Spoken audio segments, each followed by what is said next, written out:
Alumnos, buenas tardes. Les saluda el ingeniero Julio Matos y el día de hoy vamos a ver el tema de tejido vegetal. Empezamos así. De manera de resumen, los tejidos vegetales son 4 importantes, ¿no? Categorías se lo podría decir, como el meristemático, el conductor, el dérmico y lo que son fundamentales. En cuanto a los meristemáticos, en el mapa conceptual que ustedes pueden ver, nos indica que ayudan al crecimiento tanto de la semilla, en longitud y en grosor, ¿no?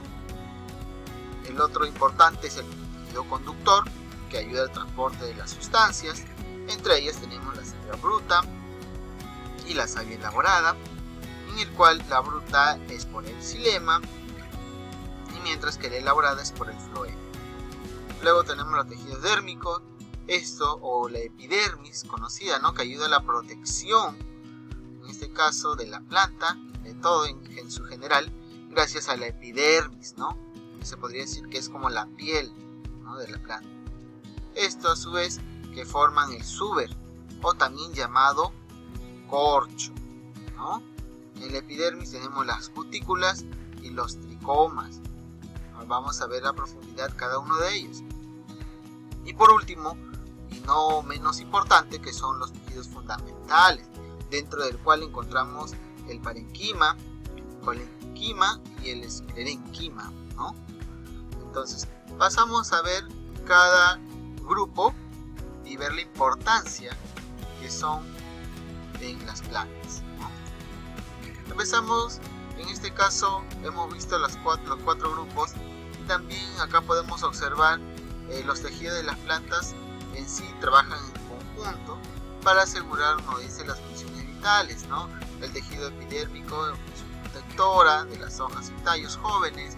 El tejido meristemático es el que está o da el crecimiento en los ápices y raíces. El parenquima es un tejido fundamental fotosintético o de almacén, ¿no? El suber, que está en los tallos y raíces viejas en función protectora. Y el tejido conductor, como su misma palabra le dice, está en el interior de los troncos o en el interior del tallo, ¿no? Como los nervios de las hojas también, ¿no? Entonces empezamos con el tejido meristemático. Nos dice que son tejidos embrionarios capaces de diferenciarse o perpetuarse, es decir, se multiplican activamente para formar los tejidos adultos diferenciados en crecimiento y especialización, ¿no? De acuerdo a cómo se van desarrollando, y a su vez originan nuevas células meristemáticas. Los meristemas permiten que se produzca el crecimiento de las plantas en sentido longitudinal y diametral. El crecimiento longitudinal, también llamado crecimiento primario, se produce por la acción del meristema apical, se ve en la imagen en la parte superior de la plantita, ¿no? Mientras que el tejido diametral o grosor, también denominado crecimiento secundario, se produce por divisiones que ocurren en el cambio vascular. En lo que ustedes pueden visualizar, estos tejidos meristemáticos son responsables del crecimiento de las plantas. ¿Okay? Gracias a este tejido se desarrollan los demás tejidos de la planta, ¿no? Porque es acá donde empieza, ¿ya? También nos dice que son responsables, para la redundancia y la importancia que es en el crecimiento general de todas las plantas, ¿no? Sus células son pequeñas, de forma poliédrica, ¿no? Son paredes finas y vacuolas pequeñas y abundantes, dentro del cual encontramos los meristemos apicales y los meristemos laterales. Los meristemos apicales son los responsables del crecimiento en longitud y los meristemos laterales son los responsables del crecimiento en grosor de la planta, ¿ah? Estos meristemos apicales están situados en los ápices de brotes y raíces, ¿ya? Tanto principales como los laterales. Acá se incluyen los meristemas caulinares, que son encargados, en este caso, del crecimiento de tallos, ramas y hojas, ¿ya? Y también encontramos los meristemos apicales radicales, que son los responsables del crecimiento de la raíz. ¿Ah? Entonces, el cambio vascular, que son los meristemos laterales, es un meristemo, valga la redundancia, lateral formado por una monocapa cilíndrica de células situado en aquellos tallos y raíces que van a sufrir engrosamiento secundario, ¿no? Y el cambio suberógeno o también felógeno es el meristemo lateral presente en los tallos y raíces de las plantas con engrosamiento secundario. También es una monocapa cilíndrica de células formadas por la desdiferenciación de una capa de parenquima cortical subepidérmico. ¿Okay? Por división tangencial, estas células generan hacia el interior la felodermis y hacia el exterior el suber, ¿no? O corcho, como nosotros lo conocemos. Acá podemos observar que el tejido meristemático entonces puede ser 1. Tejidos embrionarios, como tenemos presente en las semillas y cuando éstas germinan. 2. En los tejidos primarios, ubicados en los ápices de los tallos y las raíces, el cual es responsable del crecimiento en longitud. Y 3. Los tejidos secundarios, ubicados alrededor de los tallos y raíces, que ayudan a crecer en grosor a la planta.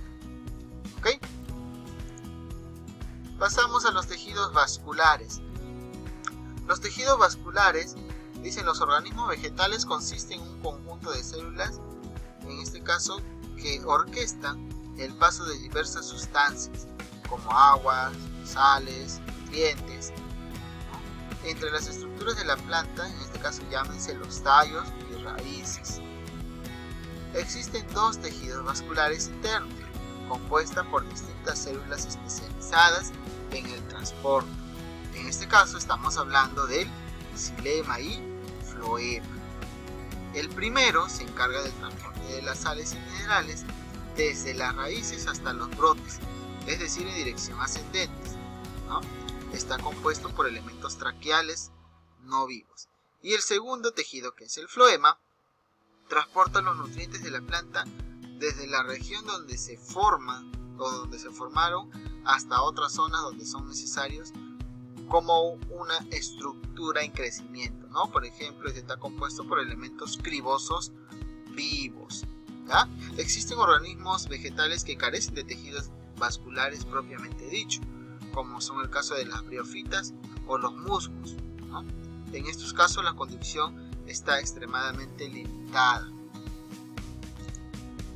Acá podemos observar unas partes internas de estos dos vasos, ¿no? De estos dos tejidos vasculares. En los tallos verdes, tanto el xilema como el floema se ubican en cordones paralelos inmensos en el tejido fundamental, ¿no? Este sistema recibe el nombre de haces vasculares, también lo conocemos, van a escuchar varias veces eso. El floema suele ubicarse en la parte exterior, como está ahí en la imagen, ¿no? De los tejidos vasculares primarios y secundarios. En las plantas que poseen un crecimiento secundario, el floema se ubica formando la corteza interna del vegetal, que se forma en el centro, ¿no? Anatómicamente se encuentra formado floema por elementos cribosos, ¿no? El término criboso hace referencia a los poros o agujeros que permiten la conexión del protoplasto en células vecinas. En cambio, el xilema se compone por elementos traqueales, que como mencionamos no están vivos, ¿no? Su nombre hace referencia al increíble parecido que tienen esas estructuras con las tráqueas de los insectos, ¿no? Usadas para el intercambio de gases. ¿Ok? Entonces, las células que lo componen, estas traqueales, son alargadas y con perforaciones en su pared celular gruesa, el cual estas células se ubican en filas y se conectan con unas o otras mediante las perforaciones, ¿no? Estas se encuentran, recuerden, o se parece a una estructura de un cilindro. ¿Ah? Después, acá por ejemplo podemos observar en la parte izquierda está lo que son las denominadas de tubos cribosos, también conocidos como miembro de los tubos cribosos, valga la redundancia, ¿no? Y ahí a la derecha de ustedes están las traqueidas, que son fueron las primeras células conductoras de agua en las plantas vasculares, ¿no? Y son el único tipo de células conductoras de agua en los helechos, los coníferas, así como las plantas vasculares sin flores en general, ¿no? Entonces hay que acordarse estos dos importantes de cada uno de los tejidos vasculares. ¿Ok? Ahora pasamos al tejido dérmico, ¿no? El tejido dérmico, en otras palabras, pueden presentar prolongaciones denominadas pelos o tricomas, ¿no? Que pueden ser absorbentes, localizados en la raíz para tomar agua y sales del suelo, o glandulares que liberan sustancias tóxicas, o urticantes como en la ortiga, ¿no? Hay que acordarse que la epidermis es como nuestra piel, ¿no? Es como la piel de la planta, ¿ok? Ahí pueden ustedes ver que los tricomas se pueden ubicar en las raíces, ¿no? En las hojas y tallos, ¿ok? Entre las células epidérmicas de las hojas y los tallos verdes, ahí encontramos aquí a los estomas. Estos regulan la entrada y salida de oxígeno y el dióxido de carbono y la eliminación de vapor de agua. Estos están formados por dos células arriñonadas, como lo pueden ver ahí, y provistas de clorofila, ¿no? Las células, en este caso están formadas por las células oclusivas, que cierran y abren un orificio denominado ostiolo, así como pueden ver en la imagen. Y la apertura y cierre de los estomas está condicionada por la luz, el movimiento del agua de la hoja, temperatura, concentración de CO2.